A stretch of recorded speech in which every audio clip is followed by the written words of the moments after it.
Finally, Archie's identity is clearly defined. Meghan loses custody of the fake child to King Charles. Apparently, Meghan and Harry are coming very close to officially being divorced. Right now, they're already separated, which means that it's about time to figure out what's going to happen to Archie official.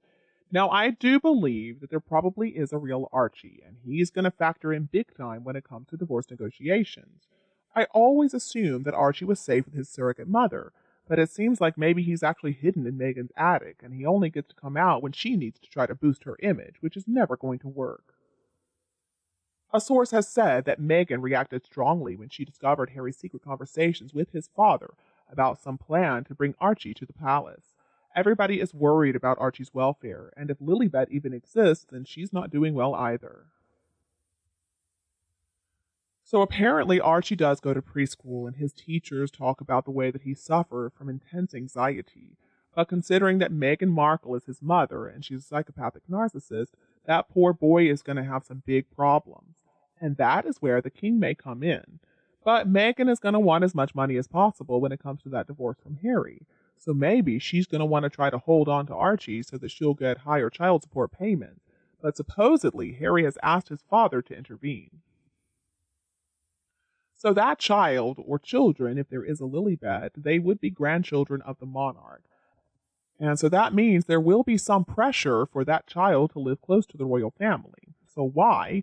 Well, because Meghan can be proven to be an unfit mother. She drinks way too much, she doesn't have any real money, she has no job prospects, she doesn't interact with the child, and when it comes to men, we already know she is very loose and doesn't have any morals. See, Archie just doesn't fit into Meghan's lifestyle, and basically everybody can understand that. But does Harry understand it? Well, he probably is a better parent than Meghan, but the royals have access to amazing nannies, they've got good child therapists, and they have excellent schools. So Archie could do very well in the UK. Well, how does Meghan feel about all this? Well, supposedly, she's got some new wealthy man in her life, and he's not Gordon Getty. She is not happy with the prospect of a public divorce from Harry, but still, she's trying to hide her insecurities and her anger. She's upset, but more than anything, Meghan Markle does want money, and if giving up Archie will give her something around tens of millions of dollars, then supposedly she'll be willing to go for that settlement.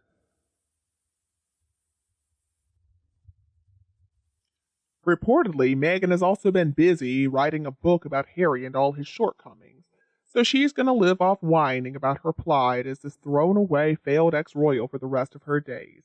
Meanwhile, King Charles would do nearly anything to help his grandson Archie.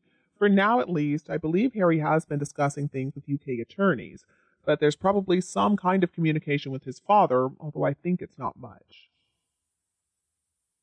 See, I've always kind of suspected that Archie does exist, but he doesn't have any of Meghan's DNA. Remember that moon bump that fell all the way down to her knees? Meghan paraded around for months with that thing. Who in their right mind would do something like that? So her writing a book about Harry's problems is ridiculous coming from this psychotic narcissist. She tried to fool the entire world and she wasn't even successful.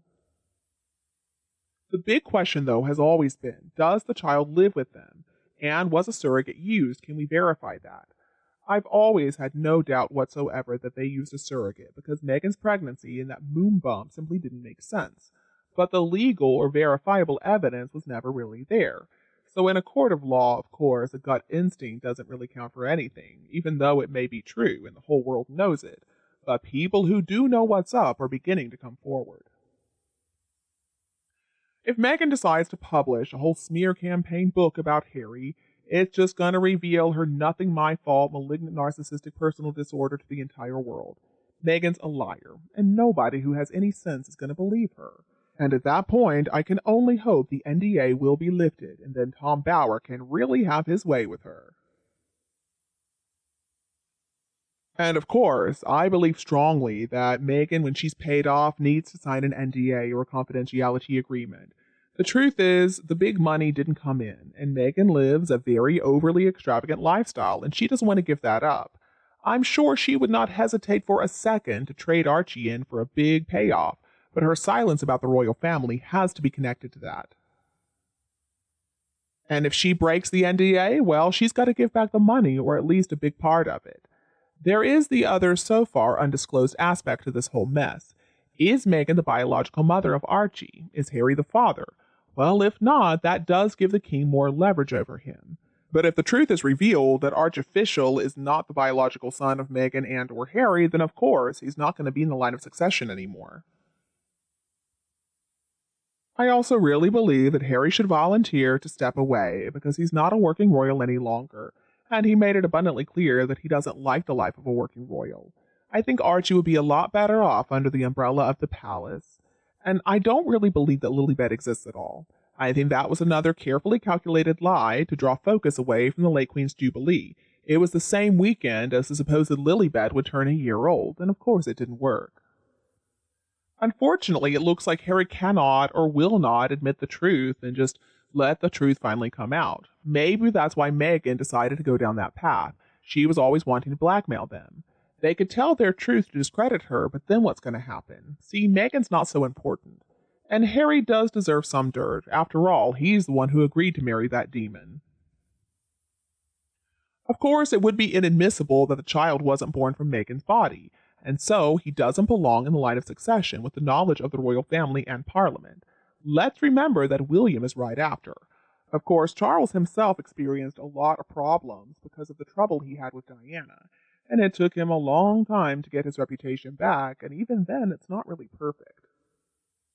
William's reign would have to be absolutely perfect to make up for this disaster, so Harry and this mess really should be kept under wraps. And the worry isn't really focused on Harry anyway.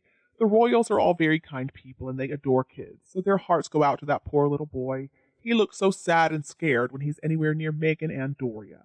The goal would be to get him to a safe place as soon as possible.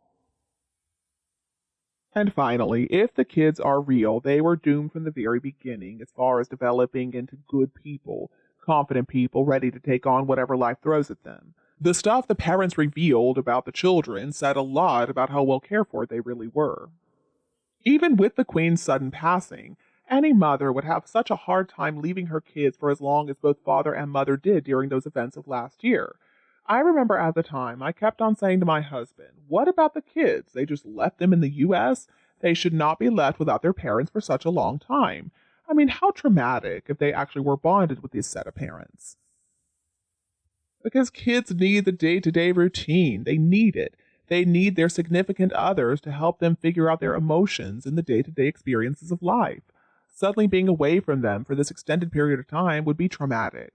And then suddenly showing up again when you were just getting used to them being gone, well, again, that's incredibly traumatic. It's not like it's jewelry that can just be taken off or put back on depending on your own whims. They are separate entities, and they're incredibly vulnerable, and they need protection. And if they came from surrogates, well, I would guess those surrogates are really regretting getting involved with Meghan and Harry. If the kids are real, we need to remember they never asked to be born, so somebody has got to step in and help them. This is also where society as a whole has got to step up and help out with these kids, so that one day they can grow up to be normal, empathetic people who can contribute something meaningful to the world. Because society is never better than when it understands it has got to take care of the youngest as well as the oldest, the young for their contributions to the future, and the old because they gave us so much in the past. That is a compassionate society. That's a society I want to live in.